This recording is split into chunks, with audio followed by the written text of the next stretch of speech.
Good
morning, everyone, and welcome to the ESOF session on Science, Technology and Innovation Policy.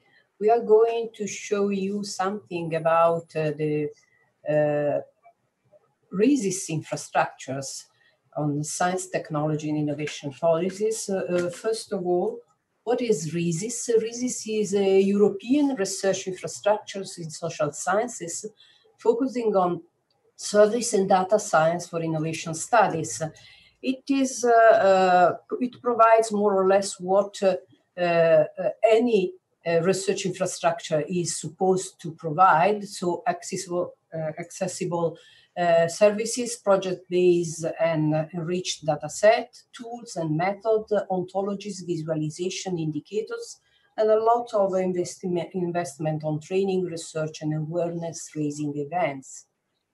There are four priorities which form the RISIS vision, and they are explained in these slides. They are visibility towards a public made of academics, stakeholders, and policymakers, accessibility to resources and tools, exploration of new indicators, which are also based on bottom-up learning and ontologies, and exploitation of resources and services developed within the infrastructures. We have at the moment 18 partners involved in these projects, plus Israel. But what is interesting, and we are discussing and showing you, is our identity, how we decide to shape our identity. First of all, we take a clear position in the long debate of what a research infrastructure should be, providing that precise research orientation, where the infrastructure is a place where you can find facilities, resources, and services for researchers in the field and beyond, but also a place where there is the development of new data sets and indicators on science and technology and indicators policy. Second point for the identity is that RISIS is inscribed in open science movement, and also its foreseen impact and interaction with the research community. 4 families of RISIS datasets can be shared by all the researchers and stakeholders. They are on firm innovation, knowledge dynamics, PhD and careers, European integration, and policy learning. There are 4 families with 13 datasets plus 4 news datasets and 2 registers on firms and organizations. We will see what the potential of the KNOWMAK tool, which is inside the RISIS infrastructure for visualization of knowledge creation in the European research area.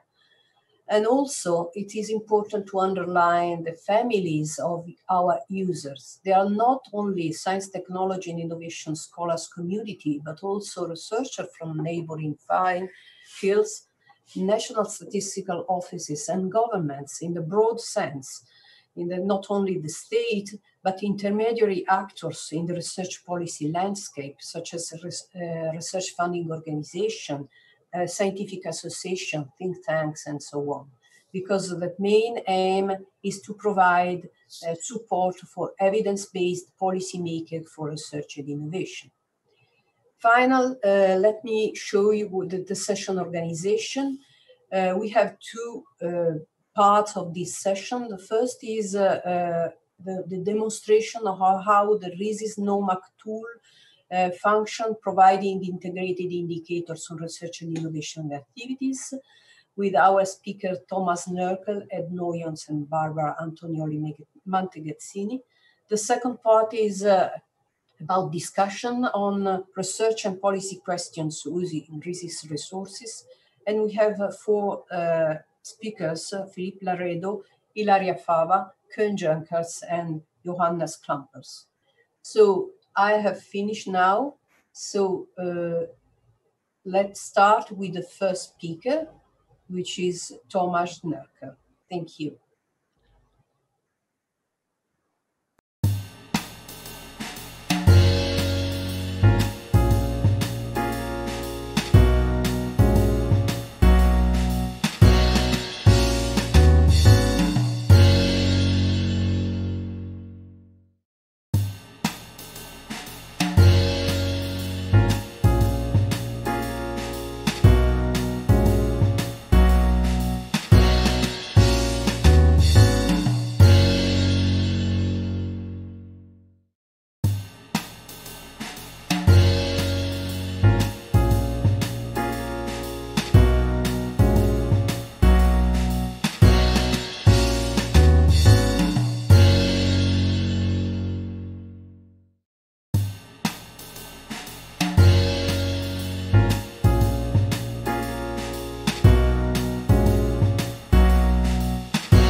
Can I start?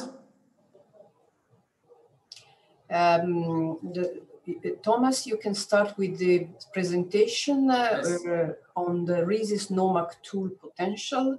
And then Thomas Nerkel is from AIT in Austria. And then it will be followed by Ed Noyons from CVTS of the Leiden University and Barbara Antonioli-Mantegazzini from the Università Svizzera Italiana.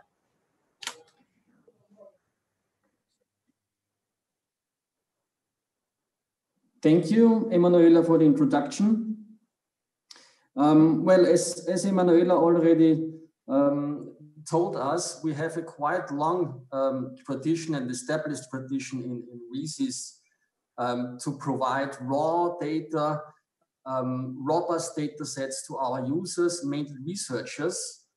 We do not have such a long tradition in providing ready-made indicators that can be used by researchers and other users and transfer these kind of indicators by highly usable tools to the users. And this is what this presentation will be about, exemplifying the RISIS-KNOWMAK tool that is intended to provide integrated indicators on knowledge production, on research and innovation activities across Europe. And as Emanuela also said, I will present you the main functionalities, the main usabilities of this tool together with my colleagues Ed Noyens and Barbara Antonioli. The backbone of RISIS as a whole, and accordingly also for the KNOWMAK tool, are the datasets. Amanela has already mentioned the datasets families. I will just briefly, before I go to show you the functionalities of the tool, tell you what is behind these datasets families. So what can you analyze more concretely using our datasets? And you can see that we have chosen here to present datasets where we try to respond to the upcoming research issues in science and policy innovation studies. So in firm innovation capabilities, we have the CIB database on largest R&D corporate performers, and then two databases on very recently upcoming hot topics, the VICO database on venture capital-based backed startups, and the CHEETAH database on mid-sized, fast-growing firms. Then we have a large group, which is also very relevant for the KNOWMAK tool that we will present today, on R&D output-oriented database, on publications from CWTS, on patents, the RISIS patent database, and the UBLO database on R&D projects. And soon to come, we will also have one dedicated database on trademarks, and also a very new and hot topic on social innovation, the ACID database. Then we have the very big topic of public research and higher education, where we have one database that is a register of public research organizations, including not only registers, but only indicators on these public research organizations, and the big topic of research careers covered by the MORE and the profile database. And then we have different kind of databases that do not mainly feature quantitative indicators, but that are more dedicated to the topic of policy learning, the CYPER database, which is a repository of policy evaluations, CHOREP on transnational programs, and in development, the EFIL database on public research funding instruments.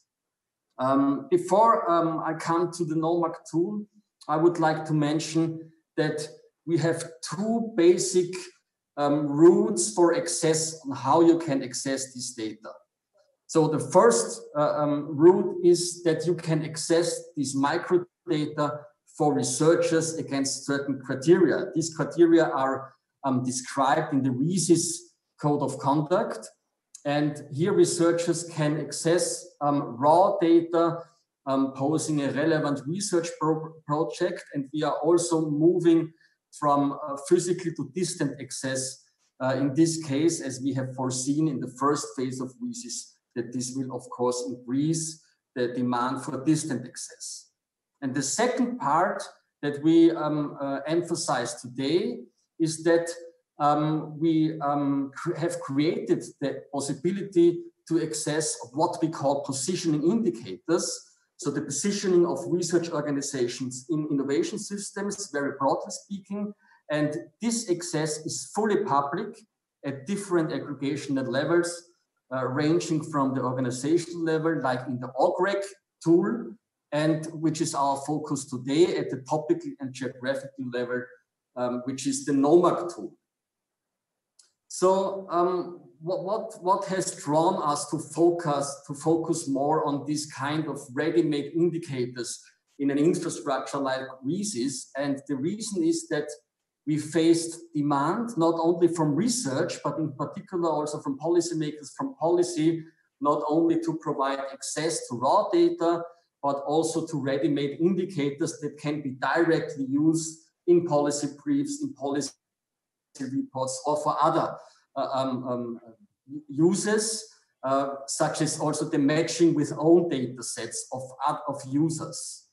And we have opened the way here to produce such indicators across some dimensions that we consider as extremely relevant for the field in response to upcoming research questions and research topics. That is on the one hand, the geographical perspective. So we have geocoded in a harmonized way our RISIS datasets that tackles the harmonization of organization names in our datasets, which is a huge effort that we have taken. And more recently, the dynamic topic classification of our datasets via ontologies, so that we can respond with our datasets also to upcoming research and policy debates, like, for instance, sustainable development goals. And also in this latter case, the KNOWMAK tool is really the most prominent example that we have created as an experiment initially over the past 3 years now. It is now stabilized as a first version, and since the demand is very high for it, we will further advance and develop it. So it's a tool fully public where we present indicators on knowledge production in the European research area from our RISIS source data. And the innovation here is really that we link our source data with policy relevant topics. Here we have started with key enabling technologies and societal grand challenges. And in the end, you will be able to extract indicators in the tool on knowledge production in these CATs and SKCs across more than 130 subtopics and across geographical spaces, where we also use a very innovative regional breakdown using metropolitan areas and some adapted NUTS region classification. And you will have the possibility to analyze this data. You have the possibility to visualize directly in the tool, but also to download these indicators for further investigation, for matching with your own data, or for just using it for some policy briefs or some analysis that you have to do in your work. And that's what we want to show you today, also with some small live demos, what you can do with it. Just very briefly, let me say a few words, because as I have said before, that we present indicators and not only raw data was rather new for us in RISIS, and we had to learn a lot in terms of indicators, and that we have to create an infrastructure within the bigger RISIS infrastructure that is able to efficiently transport these indicators to the users. So what we have done here, we have created a central KNOWMAK database that takes raw data from our classical knowledge production, source data on scientific knowledge production, technological project-based knowledge production, but also the non-classical knowledge production, and integrates this data by means of these 3 dimensions of integrations I have mentioned before: topics, geography, and standardized key actors, and calculates these indicators, pushes it to the KNOWMAK tool via API-based procedures, so that the user can efficiently explore these dimensions of knowledge production, retrieve data, and this is explained, so supported the user by different support functions like a handbook, documentation, and so on. This is a completely new view that we had to take in RISIS as compared to what we had before.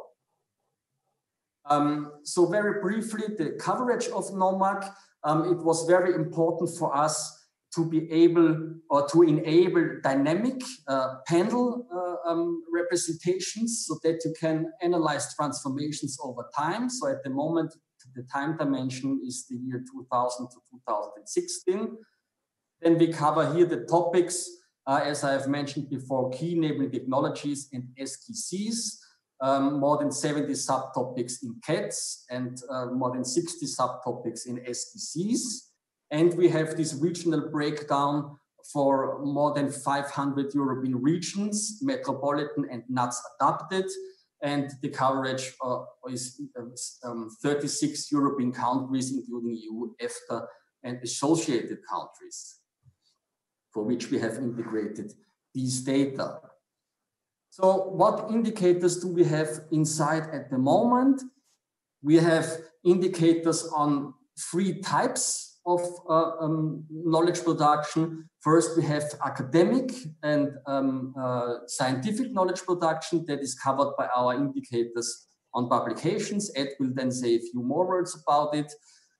Then we have technological knowledge production covered by our indicators on patents. And then we have project-based, as an intermediary, project-based scientific knowledge production as captured by EU framework programs. And you will see that we have quantity-based indicators for each class, but also indicators that try to infer on the quality of knowledge production, and also a very specific quality, like in publications, open access and tweeted publications, which will be a specific issue that Ed will say more about it.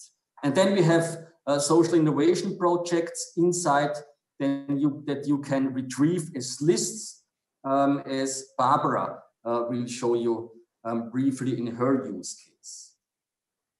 I will skip this because you can look up all the indicators also in the handbook just very shortly, that we also have composite indicators inside that offers a synthetic view on S&T intensity of European countries and regions. And also, of course, as we know from the literature, networks are very important. So we have indicators on the positioning of regions or countries in the networks of publications, co-publications, co-patents, and projects for the different types of knowledge production. I would suggest that we shortly have a look in the tool, and then we will try to give you a deeper insight by means of 3 very short but very policy relevant use cases. So I will try to enter the tool now. And you can find that you will land on the landing page under knowmak.eu, where you can first choose to study some data stories that are examples that we have prepared for actual topics, like here, science, technology, intensity across country, across region comparison. You can reproduce this use case using the KNOWMAK tool with a step-by-step guide. And we have done this for different data stories that you can find here. If you want to go to the tool directly, you click here, dive right in, and you will find the dashboard view of the tool. And basically, you have 3 parts in this dashboard: the explore menu, the filter by menu, and the show menu. Before I come to this, I just would shortly point your attention to this support menu, where you can go back home. You have a download dialog for the indicators. You can make an introductory tour that I will skip now, which is another support function.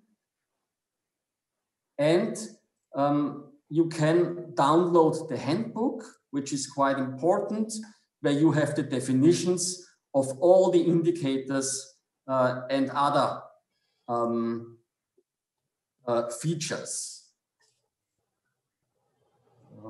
How can I come back here?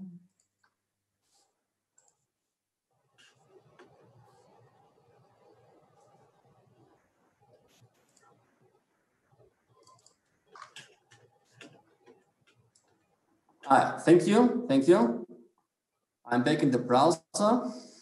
So I have told you that we have these 3 menus: explore, filter by, show. So in the explore, you have the indicators. You first select the indicator that you're interested in, and these are the indicators that I have mentioned before simply. Then you can choose here whether you want to normalize by population or whether you want to use the absolute numbers. And then the grouped by, you have the different entry points that you can use for your case that you are working on. So if you are interested in geography, you can enter by country or region. If you are mainly interested in topics, you can enter here by class and subclass, which will be also shown by Ed then. And then you can choose the country. I will leave with 2014 here in the first place. You see the years, and you see the years here from 2000 to 2016, as I've mentioned before. Then you have the big part of filter by, and you can see that you can filter by countries or regions, and also by classes and subclasses. I will show you then in the use cases. And this is the biggest part of the tool. The biggest window is the show menu, where you analyze your data, where you have a map view, which is the default view that you have, but also the possibility of a bar chart view and the table view, where you can also download the current indicators that you have selected. Let me come to the first use case, and I will not go back to the slides. I will just explain it, what's the use case about. So let's assume that I'm interested mainly in the geography of innovation, and I'm interested in the topic of, let's say, genomics. And I want to analyze the spatial distribution of knowledge production in genomics research in Europe.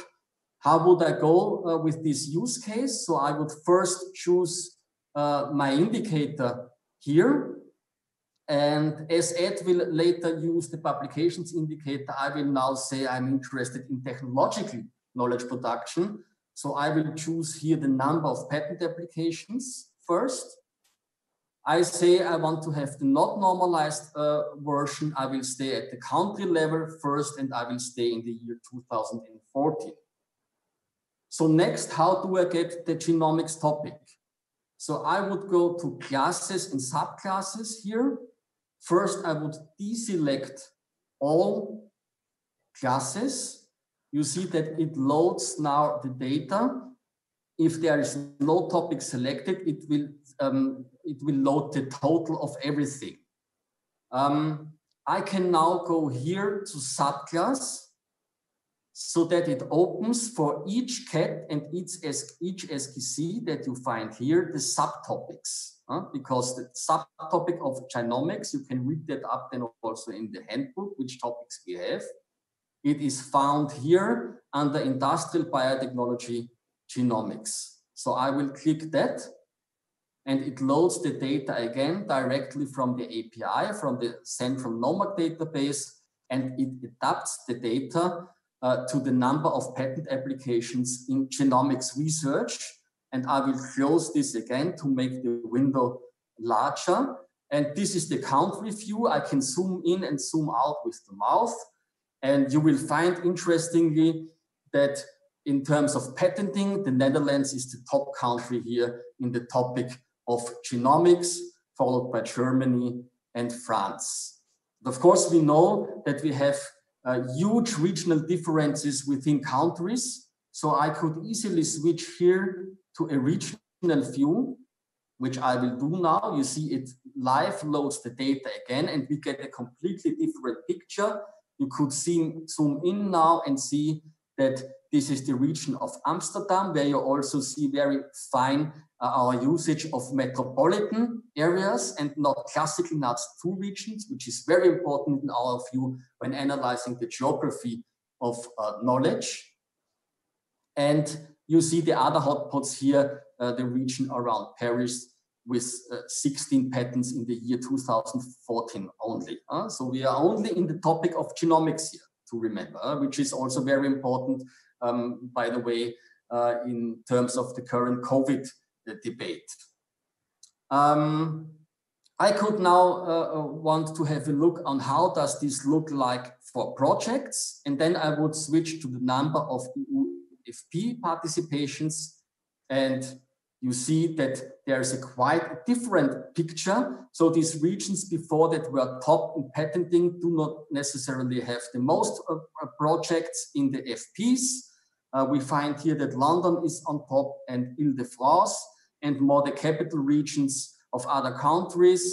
Here we have Vienna, Madrid, Barcelona, and so on.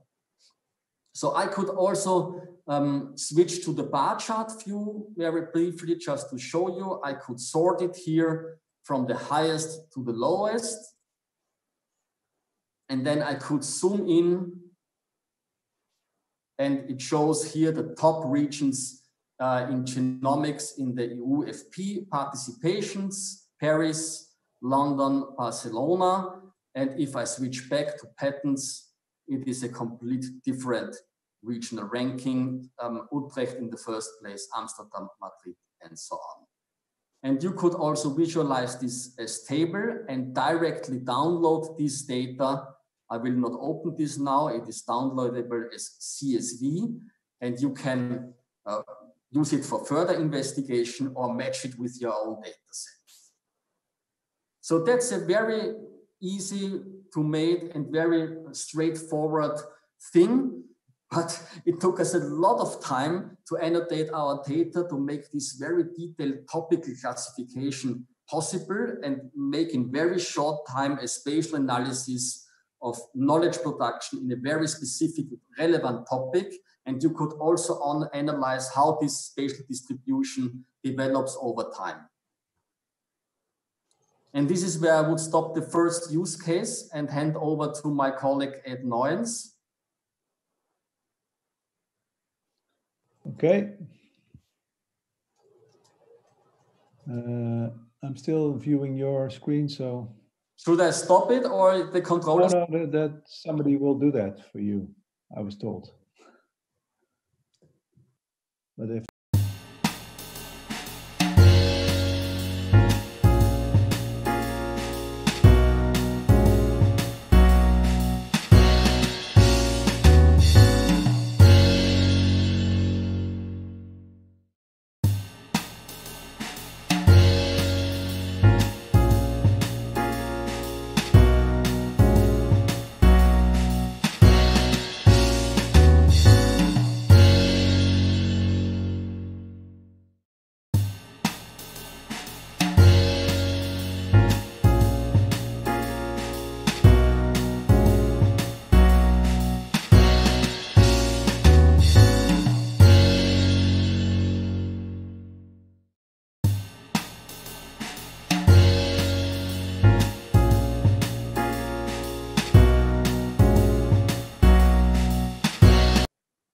okay.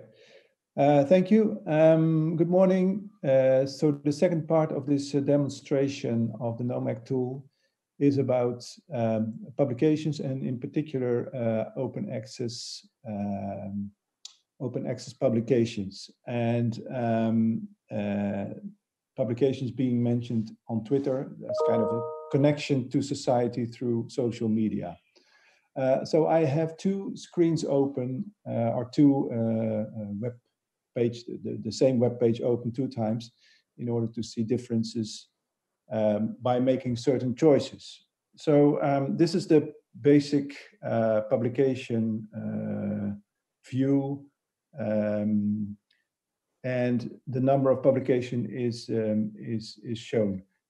The point here is that, of course, the number of publication is obviously biased towards the bigger countries in terms of the FTE available for research.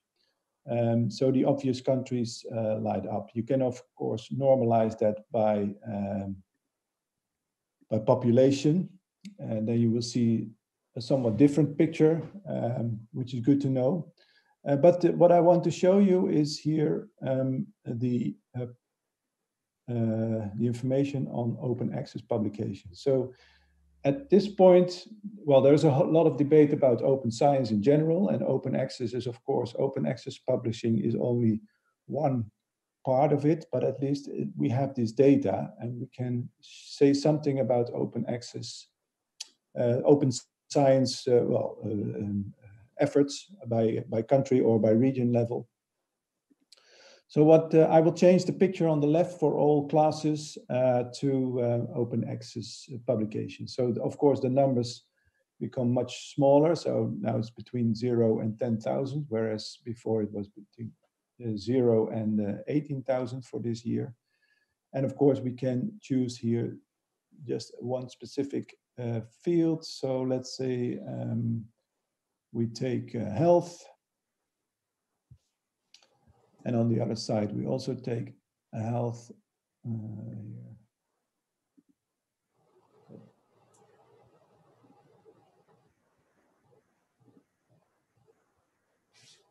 So we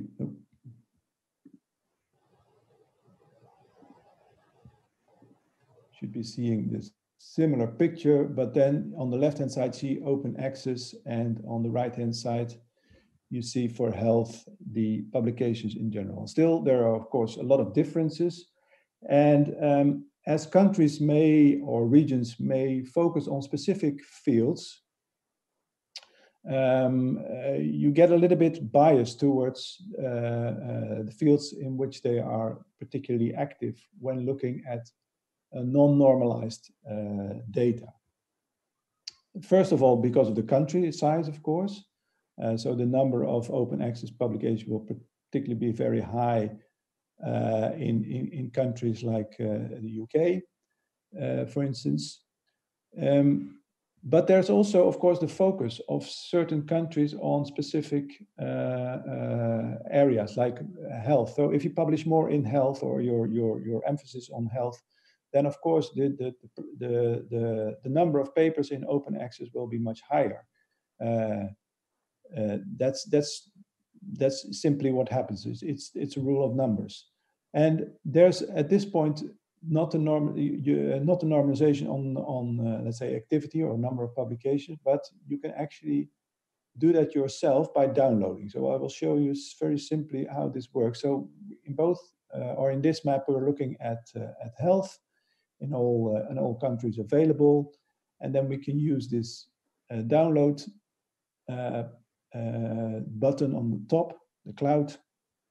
And for instance, you select here publications being tweeted about, or publication in open access, and the number of publications in general. And if you do that, you will get within this period, so 2014 and in the field of health, all the information in a downloaded CSV file. And there you can combine, so the number of open access publications for a country in a certain period in a field, compare share the share of open access publications as compared to the whole of publications in that particular field for that particular country. So you can basically here use the download function to create your own normalization, or more appropriate normalization, because just normalizing by population is too simple, because people have countries and regions have specific focus on specific topics. Yeah, I think my 5 minutes are already gone, or not. Do I still have time? I will take a few seconds more, just showing you that the publications that we have available are not only on open access, but also on tweeted. That means it's another indicator for, let's say, not openness, but more of engagement, of connection to society. And that depends, of course, a lot on the field.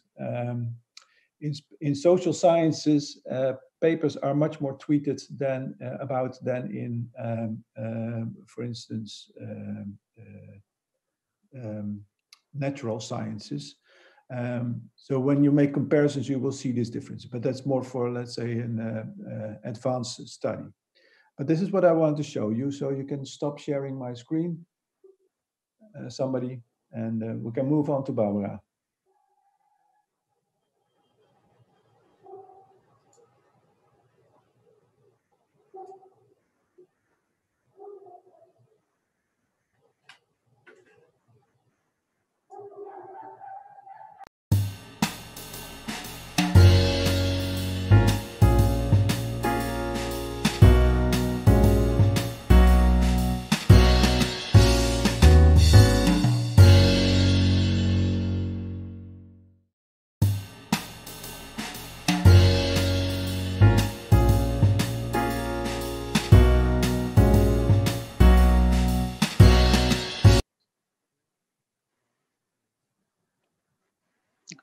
Thank you, thank you, Thomas.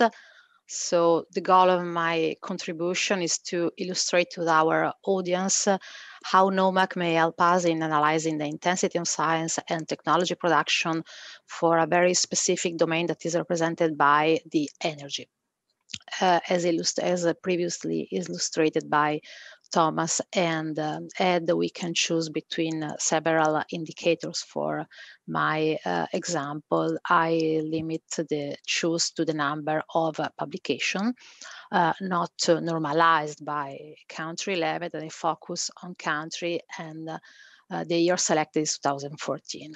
To go directly to the domain of energy, I tick the classes and subclasses, and I already tick the energy field before I have to the class or the classes and then go directly here. As you can see, KNOWMAK will give us a very interesting map of the distribution of the number of publications in the energy field by country. For example, you can see that Germany and France and Italy and UK has a very high level of publication. We can also see differences at regional level here. So the picture is a bit different. There is always the strong role of France and Germany, with Paris and Berlin, and also of London. But we can also have other different interesting presence. So, for example, in Praha and Bratislava. If we want to get back to our country and go directly to the not presented argument topic, that is the actors involved in that we can show the actors that are involved in the knowledge production in this field. The idea is, for example, to get into the German case. Just a little. At the right of your screen, you can see several information for Germany. The first of all is a number, the absolute number of publication, that is more than 1,500. Number of patents, number of projects, but we can go directly to public organization, and we can see that we have a strong role, for example, of the Max Planck Institute with more than 100 publications, followed by Karlsruhe Institute of Technology and Technician, University of Dresden. If you tick each of these academic actors, you may have information about, for example, the website, headquarters, and the foundation. For example, France, we may have the same for, again, a public organization. We may have also information about private companies involved in publication. We can see, for example, the EDF, Électricité de France, Sanofi, and L'Oréal. And we may also have information about what Thomas called the non-classic knowledge production, that is focused on social innovation projects that are aimed to satisfy specific needs of the population, aimed to better, the idea is to meet social needs in a better way than the classical existing solution. For example, focusing on working condition, education, community. For energy, interesting social innovation projects are, for example, the So Mobility. If you tick on the project, you can see the description of the social innovation project, the website, the location, and the main topics. For example, if you get back to Germany, that is very involved in social innovation project, you can see a very wide list, a huge list of projects. For example, the first one is dedicated to the renewable energy sources in the region of Fleck and Steierberg. So the idea is to have a lot of information ticking on each innovation project. So I think that I already finished the time I had, so please, I get back the speech to the other colleagues. Thank you.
Okay, thank you for the presentation.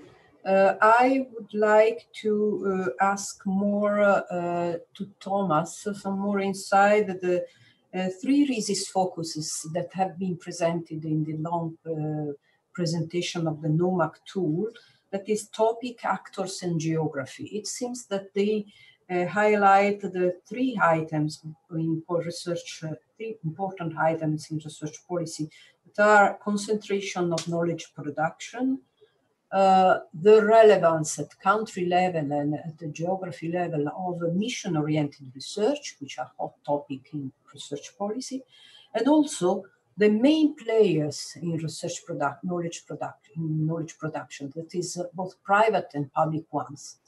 So do you think these the advantages, could you illustrate a bit in a few minutes the advantages which come from this triplet? Yeah, exactly. You see, we've chosen to organize and to harmonize, integrate our data in a way to directly address these three dimensions, because we think these are very important dimensions to the actual questions in our research community, but also related research communities. For instance, the geography of innovation is very important for regional scientists, economic geographers, economists in general, and so on. So that's why we have set up these initiatives some year ago to try to integrate our data along these integrative dimensions. And with geocoding and actor harmonization, we have a longer tradition than with the topical dynamic classification. This is more recently, and that is where we invest a number of resources now in RISIS to improve our competences in this respect, because this is really a completely different thing as what we have done with geocoding or actor harmonization.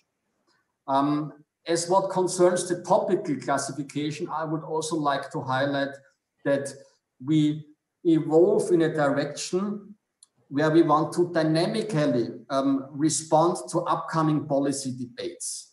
So now we have CATS and SDC, and we are preparing now a shift in our topics to cover the new CATS, which are not in the tool now, but even more importantly, the SDGs, the Sustainable Development Goals, that are becoming more and more important in the Horizon Europe context, so that we can use the tool also to respond to this topical space, time, geography analysis in these very important topics.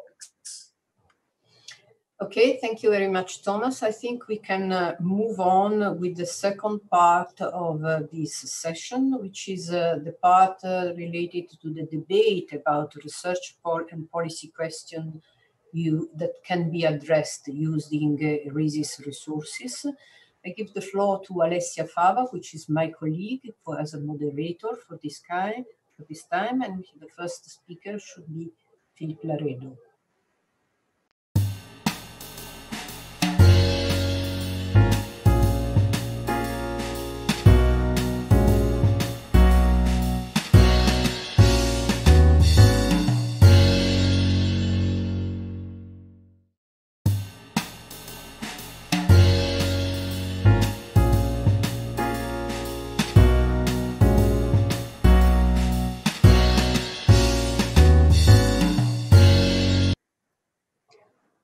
Good morning to everybody. Welcome to RISIS panel and to this second part of our journey in RISIS dataset. This part is very interesting because we try to create this bridge between the policymaker and the scientific research. I would be very, very short. I will introduce you the RISIS project coordinator, that is Philippe Laredo, professor at University of Manchester, Université Gustave Eiffel. Welcome, Philippe. Can you introduce us to these very interesting topics? And then we will have also other speakers, Mr. Ken Jonkers, Joint Research Center, European Commission.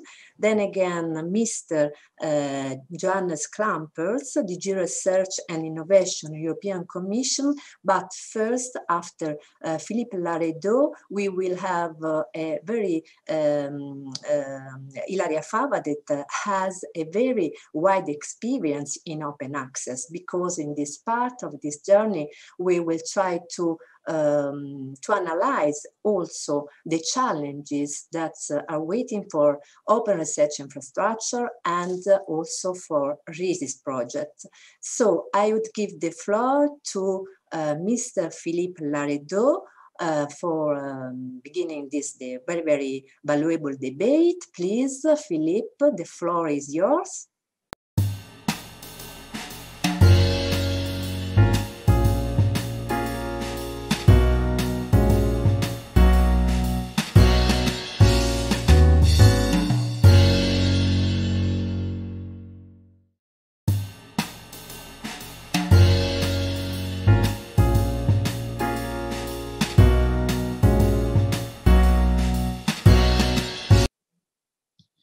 Thank you, Alessia, and good morning to all.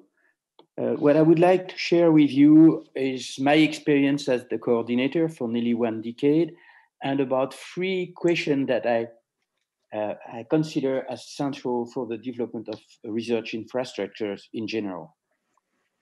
The first question for me is that social sciences are as diverse as all other sciences. So having one central facility or one big facility for social sciences might not be an adapted solution for the dynamics of the different fields in science.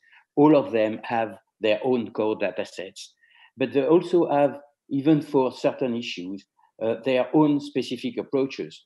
So for example, the geography for family studies has little to do with the geography for the analysis of science, technology, and innovation dynamics.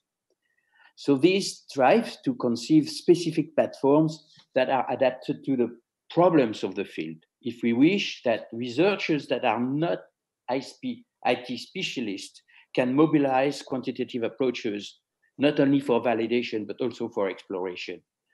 So after 1 decade of experience, I considered RISIS as a prototype of such tailored platform that could be useful for many other fields. And what we have learned is that it takes a long time to build a platform, and that it is an evolving process. And what we see now within RISIS has got nothing to do with what we conceived when we started in 2011. So that's my first comment. My second comment is RISIS is really dedicated to the interaction between science and society, and you've just seen the efforts that we have put with the KNOWMAK tool. All the research infrastructure are pushed to focus on dissemination and uptake by society. In RISIS, the classical dissemination activities and interaction activities represent nearly 13% of the total budget. But what we have just shown you, the KNOWMAK interactive tool, is the outcome of a specific project that was developed on the side of RISIS. And it is because this prototype was developed on a specific project that we could integrate it. And if you want to measure the size of building the prototype, it costed 2 million euro. If you compare it with our total budget for RISIS is 8 million euro, it gives you an idea of the effort, the share of the effort that and the size of the investment that social science platform may have to do if they want to really interact with society and give access about their data to society. So, and that's a consideration that is very difficult to put forward and to integrate within a research project and even in a research infrastructure. And my third comment is on sustainability challenges. We all are researchers. It's now nearly 10 years that we've been investing into building this infrastructure. We thus speak of very long-term investments, and in which the relevance doesn't lie simply in maintaining what has been done once and then is usable like it is used by users like it is, but its maintenance, as in many social science infrastructure, depends on its regular periodic adaptation and development. And we really ask ourselves, because we have invested and it's the careers of people, how do we maintain over time this type of investment? Who is in charge to provide financial support? So is it only through the EC and its 4-year projects? Is it through our research institutions? Under what principles? These are major issues for which there is no clarity today when we discuss about the future. So these are my three considerations about the experience on RISIS, with these very simple questions which I would like to raise to the audience. Is it a model for other social science fields? What type of investment should we do to better articulate or to really articulate with society and societal actors? And how do we maintain ourselves over time? Thank you very much.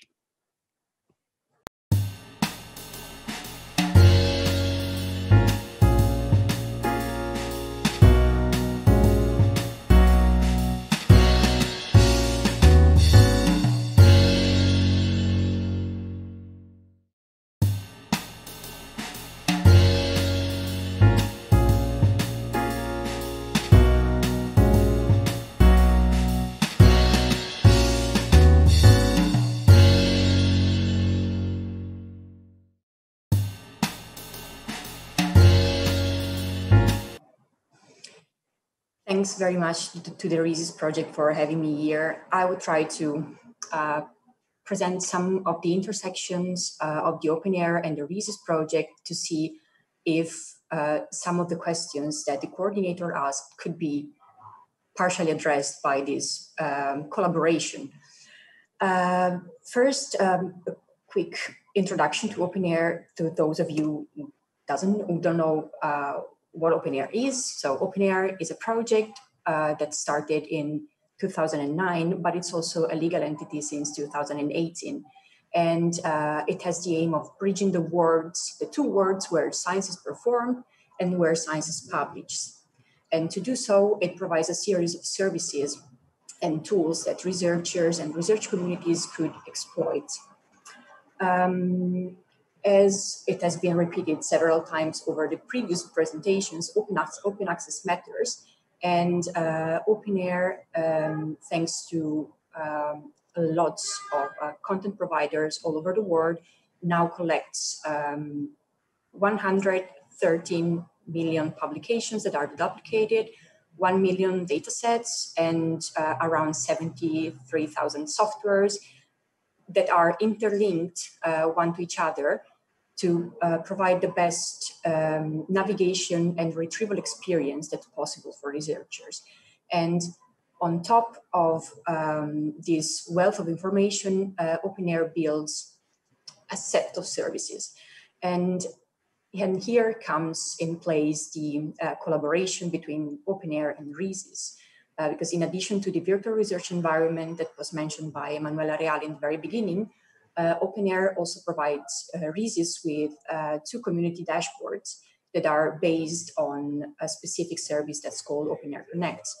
And those 2 community dashboards are on impact monitoring and on science and innovation policy studies. Those dashboards are meant to complement the virtual research environment by allowing the research community to share and monitor the connection between publications, data, and software, providing analytics and therefore allowing in-depth analysis on a research topic or on the output of a specific research community. And here is how one of those dashboards look like.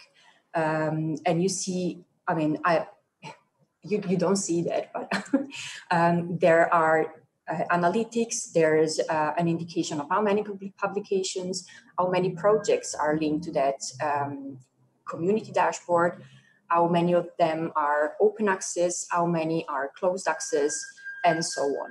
So it's a very powerful tool for communities that would like to perform additional analysis and monitoring on the research that is produced.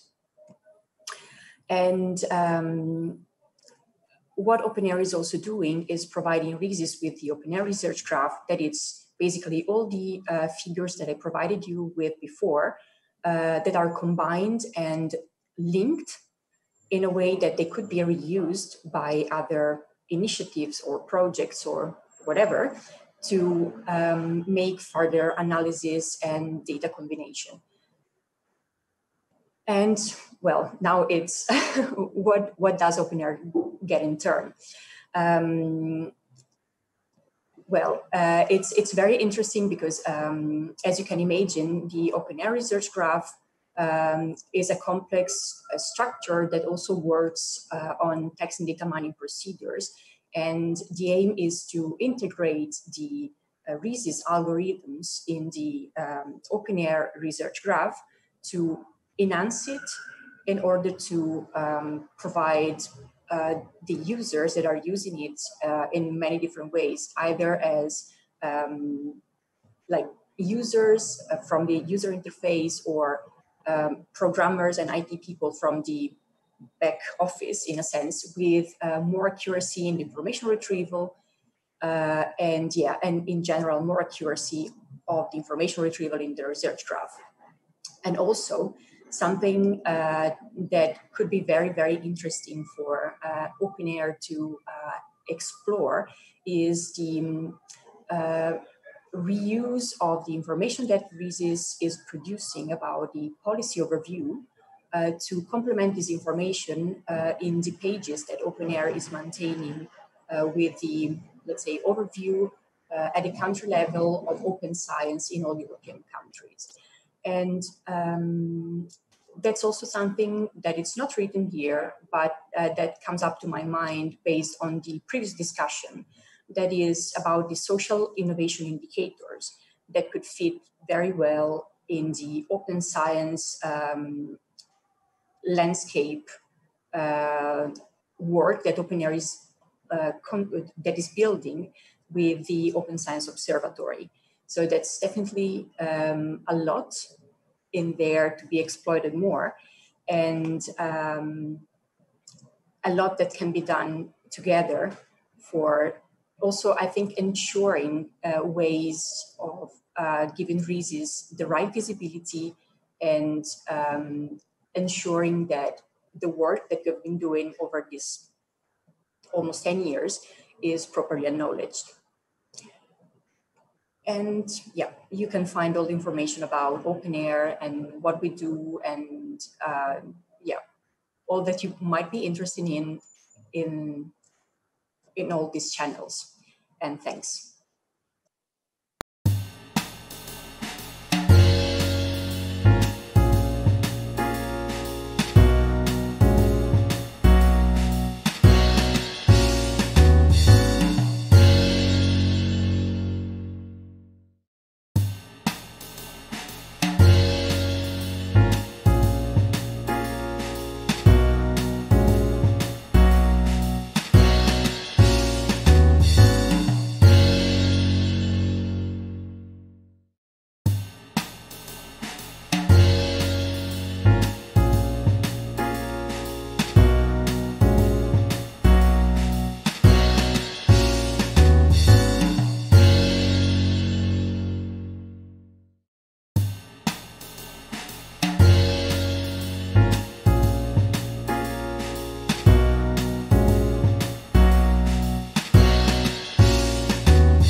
Thank you very much for inviting me. My name is Koen Jonkers. I'm the Chief Editor-in-Chief of the JRC. The Joint Research Centre are the research institutes of the European Commission. Its main aim is to inform the EU policy-making process with scientific advice, but we're also part of the European Commission, thus with our feet in two worlds, a real boundary organization between science and policy. Now, the RISIS infrastructure operates in a very specific domain: research, innovation, and higher education policy. Within the European Commission, there's a clear distinction of roles between different DGs. Whereas the JRC provides science advice to policy, DG Research is responsible for research and innovation policy. The JRC does support DG Research and DG EAC, which is responsible for higher education. For example, through the Rio country reports, analysis of the strengths and weaknesses of macroeconomic models to assess the impact of R&D, the industrial R&D scoreboard, the analysis of university ranking systems in support of EU multi-rank, and we will soon complete a study on the regional innovation impact assessment framework for universities. However, it is clear that for insights in the EU R&I policy-making process, you should turn to Johannes Kumper and his colleagues. I was asked in this intervention to reflect on how to improve the interaction between policy-making and scientific advice at the European level in relation to the future development of the RISIS infrastructure. Vladimir Shucha, the previous Director General of the JRC, recently co-edited a book published by Elsevier in which he explains, together with a large number of JRC colleagues, how the JRC has evolved in the past decade to address the challenge of providing scientific advice to EU policymakers. I am going to go through some of the key lessons this book raises for individual researchers that want to inform policy and explore how they apply to the future development of RISIS and the researchers that use it as requested. I was initially planning to go through 10 lessons, but in the interest of time, I will focus on 3. The first one is to understand the basics of policymakers before seeking to inform it. What are the key policy goals? How are decisions made? And who are the key actors? To do this, it is important to follow parliamentary debates, participate in policy-relevant events organized by think tanks and political parties, and read Commission communication. This will help you anticipate who may need relevant, timely evidence and when. However, there's probably a lot of tacit knowledge that you would miss from studying the above sources. Policy making is complex, messy. Scientific evidence is only part of the equation. Science cannot resolve value dilemmas or decide how to make the next for politicians. The academic literature in political science and public administration may offer some help. But to paraphrase a saying that is often misattributed to von Bismarck, you may need to try your hand at making sausage or interact very intensively with sausage makers before you grasp how this is done in reality. Now, RISIS was built on the basis of studies funded by DG Research and DG EAC over the past 15 years. This suggests that policymakers saw the potential policy relevance of these data collections, at least at that time. However, the policy agenda has been evolving. People involved in and using RISIS should keep a close tab on new and emerging needs and assess to which extent the current data collection offer a good basis for answering these new questions. That is the second lesson: get the questions right. And to do this, you need to discuss and define relevant questions together with policymakers and stakeholders. Remain critical, but not cynical. Challenge questions and assumptions from policymakers and stakeholders. Do not hesitate to reframe the questions and be brave in suggesting other types of research evidence than those requested by policymakers. After all, we all have our blind spots. But very importantly, also in the light of the future development of RISIS, do not remain wedded exclusively to the data sets that you currently have and know well. The type of questions you can answer with them may not be the questions that policymakers need answers to. It is therefore crucial to expand the links between your data sets and new data sources, whether they have been developed by you or by others. To this end, the RISIS Consortium should continue seeking collaboration with other researchers, research organizations, and perhaps companies in Europe and around the world. The value of your data will only increase if you leverage it with other data sets and develop new ones. The next lesson is that policy impact is a team sport. In the GRC, we have over the past years developed new knowledge communities in which experts from policy DGs, GRC scientists, and external experts interact on specific topics. If you're interested in how these knowledge communities work in the Commission, it may be worth looking at this chapter of this recent GRC book to see if it can offer a source of inspiration. To benefit from the substantial investments made by DG Research in the development of RISIS, it seems crucially important that everyone in the European R&I community can have unrestricted, free and easy access to these data sources. Because it's important to reach out beyond the RISIS consortium, which is only a small subset of this community, which probably has its own limitations in terms of skills, capacities, and the ability to generate fresh ideas. Now, I am confident that the members of this consortium understand that more and more intensive usage by other researchers is crucial to the success of RISIS. I've previously discussed with them the potential benefits of an online e-research infrastructure that is easily accessible to all EU researchers in this field, and I was interested to hear how this is developed. I will share a presentation later on, which will also contain some information of the book I mentioned in this in the beginning of this intervention. These are the brief points I wanted to make on the basis of the experiences from the GRC, an organization to provide scientific advice to EU policymakers. Publications from the GRC are available on the Science Hub site. Thank you for your attention, and if you have any questions or comments, I much welcome these. Thank you.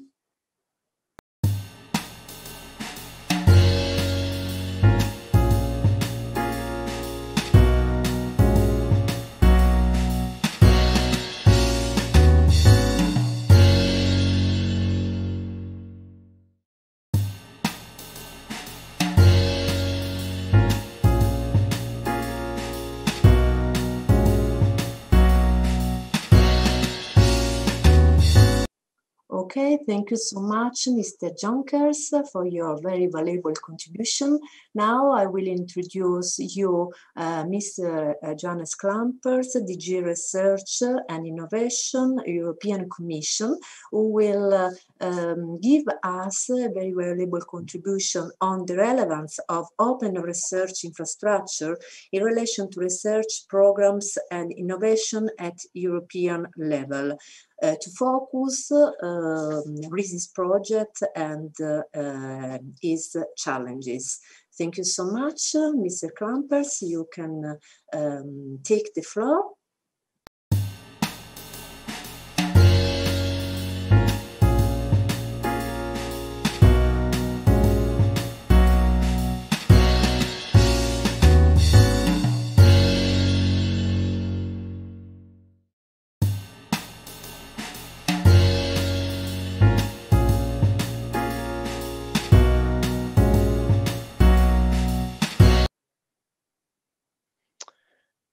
Good afternoon, no, good morning still, ladies and gentlemen. I am, as I was introduced, I'm Johannes Klampers. I am the head of unit of the Research Infrastructures Unit in Director General Research and Innovation. And I have taken on this post only, since I have it only since April 2020, so this year. Very recently in the middle of the COVID crisis, and I am sometimes swapping one day from radio telescopes, gravitational waves, the next day to CO2 emissions, and today about science, technology, and innovation studies. And now what makes it so nice for me about this project, RISIS, is that is, I think, one of the few, maybe even, well, probably not, but one of the few research infrastructures that actually we in our DG, not in the Commission only, but also in particular in my DG, we use. So you are, if Philippe allows me to consider myself, the Commission, as being part of society, then I can tell you, I confirm that there is a huge interest, at least from us as part of society, in the work that you are doing. And we are using the RISIS databases for science innovation analysis, not myself, but other colleagues in the DG. And that is an unusual situation that we are making use so intensively ourselves of the services that a infrastructure provides. And I would like to congratulate RISIS for the work they did on the work you did on improving data sets, making them available, and that is very, very, very much needed. What I also would like to do briefly is to thinking about the future. Philippe was already pointing this out, that where will RISIS go? Now I am responsible for this research infrastructure program, and so we would like if RISIS could think about continuing on that way, on becoming a sustainable, settled infrastructure in the field it's a social sciences infrastructure, but in their field, which is science, technology, and innovation studies. And I would like to say a couple of words of what that then maybe ideally would mean from our perspective. Now, what we do with infrastructures in general is we work with Esri, and I tried to share my screen, but last time I don't know why. Maybe it's this one. Why I think it is not possible to see what I want to show. Yes, this one. Yeah, exactly. So we are working with Esri. You see that up here on that slide. ESFRI stands for the European Strategy Forum for Research Infrastructures. It is a group of member states representatives that together discuss on what they consider in their joint analysis as being the priority research infrastructures for Europe. And they do that through all scientific fields. So that includes social sciences. On that slide here, I have one of the social sciences infrastructures that are recognized and that are on the ESFRI roadmap. That is this consortium of European social science data archives. And this infrastructure has another particular feature, which I think RISIS could maybe look into, and that is its legal nature. This consortium of European social science data archives has given itself the legal nature of an ERIC. ERIC stands for the European Research Infrastructure Consortium, and that is a legal construct that is enshrined by a European Union regulation, and that in most of the cases is a quite helpful legal identity for research infrastructures. Now, this particular one here started first as an infrastructure under Norwegian law, because the coordinator of this one is a Norwegian university, if I recall correctly. And then a couple of years later, they went to this ERIC legal status, which provides quite a number of advantages in terms of running a Europe-wide and especially a distributed infrastructure, because that is, of course, also the case for RISIS. You have several data sets, I think 13 at least, if I remember correctly, that are at different places throughout Europe. And you consider all of this together as being the infrastructure. And that is what we refer to as a distributed infrastructure. And this one here on the screen is exactly like that, is also a distributed one. And there the ERIC legal status provides quite some assistance. Another aspect I might want to mention is the word open. Now, traditionally, the word open, when that was combined with the word research infrastructures, 10 years back or 15 years back, that was associated to the fact that a research infrastructure, we considered it an open research infrastructure when it was open to researchers throughout Europe to use their services. So an open research infrastructure was a service provider that could be used by potentially any client in Europe. And that word open has today another meaning in addition to it. This meaning from the past is still extremely valid today, and this is still part of what we consider today a European research infrastructure. It cannot be a university database or university laboratory which only works for its employees at the university. It has to be open to basically, in principle, everyone in Europe. And that is still part of what we consider an open research infrastructure. But what comes today is, of course, open in the sense of open access, open data, open publications, making available the research protocols, making available the research methodology. And for that, we are having an initiative which we call the European Open Science Cloud.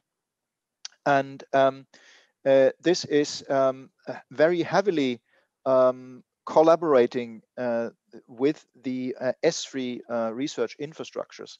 The European Open Science Cloud is a huge data space, but that data space needs to be populated, and it needs to be populated according to certain rules, so that these data bases, these various data that are deposited there can actually also be used together. So there needs to be not only rules within the social sciences, to which, for example, RISIS contributes in a way how these databases shall be built and so on, but even between sciences, ideally speaking. And that is actually, there's a lot of challenges behind this.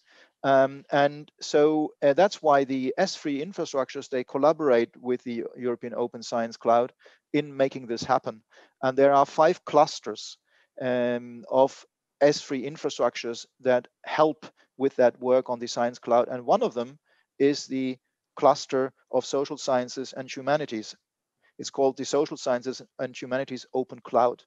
SSHOC, or SHOC, as someone says, SSHOC is the acronym. And also with this, I think it would be, if RISIS envisages a future of a really long-term existing sustainable infrastructure, would be probably good to talk to these people. Maybe you do that already, maybe all this is not new to you. And if you do already, I would encourage you to continue this, because we also need your help to make this European Open Science Cloud a success. And I think with that, I stop here. Thank you very much. Okay, thank you very much, Mr.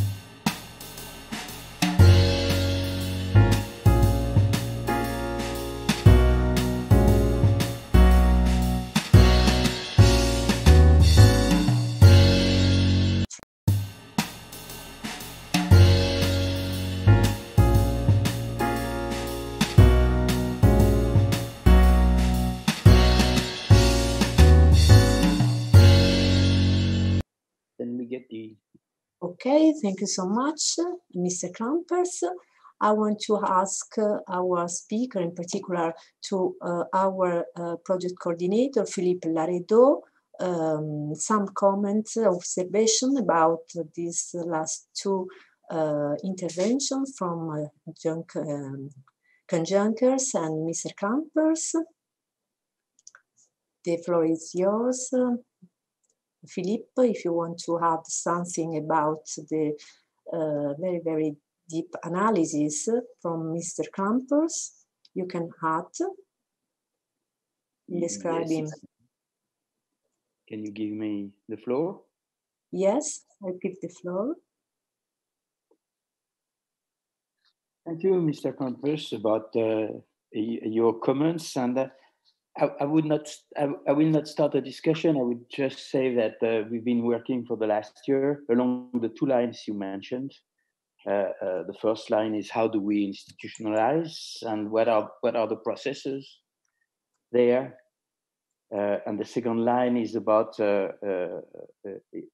how do we integrate into the wider social science, open science world. This is why we linked very strongly with OpenAIRE as a very important step. And for the first one question, as I feel when I discuss with our participating institutions, we are research labs within research institutions, and our research institutions are those who invest. Their real question is about the control they have about the direction if they build a new organization, and how strongly they will be embedded into the working of the new organizations. And that question is still is on the floor is more and more on the floor. Yeah, because and then I will close with that, and it's starting point of a longer discussion, because up to now the relationship has been very more between the research groups and the funders than between the institutions and the governments and the fund and the EC. And that question is an open question for everybody for the future. Thank you very much. Okay, thank you so much, Philippe, for your observation. I would invite the speakers from the first part of our journey to add some comment to our discussion. If there will be any reaction, I would address my question to Mr. Klumpers. So if there will be any comment, I want to address this question: how the pandemic emergency can push on the use and implementation of open research infrastructure at a European level. Mr. Klumpers. Can I speak? Is it, yeah, I am heard? Okay, very good, thank you. Okay. Thank you so much to you. Alessia, this is you are spot on. I mean, it is clear that the COVID-19 has led very spontaneously and very quickly to an enormous amount of collaborations between different research groups, between different infrastructures, between authorities, research groups, between agencies, governments, commission, and so on. It is on the one side, I having seen all of this, is on the one side truly impressive to see there's fantastic amounts of goodwill. The difficulty is in getting all of these organized nicely. And that is not easy when you are in a situation where you want very quickly a reply to a dangerous phenomenon that takes place in society, like with this COVID-19. But once the immediate risk is tackled, mastered, which hopefully only takes a couple of more months, I sincerely hope, then one should probably look back on all of this and cater and use all of this goodwill in collaboration. And of course, it has also made it also surfaced difficulties in collaboration because of exactly sometimes that databases are not compatible. That when you want to bring these things together, so you cannot do that. You have to curate it first, and you have to. There are many things, and it merits analysis afterwards once the crisis reply is given, and then we are hopefully we can, with a cool head, look into all the lessons we will be able to learn from this. Okay, thank you so much, Mr. Klumpers. Everything is clear. We have 1 minute and something else more, so I would give the floor to Madam Emanuela Reale to draw up the conclusion of this very intensive panel, RISIS panel. I would invite you to visit our website, risis.eu, and to become a subscriber to receive all the news and about our activities. Thank you so much to you. Thank you, Alessia. Just a few words to conclude. We have shown several things during this session. First, we have shown the potentiality of RISIS and its three main focuses on topics, geography and actors, so policy relevant topics, knowledge producers, and capability to focus on metropolitan areas as places where knowledge is produced.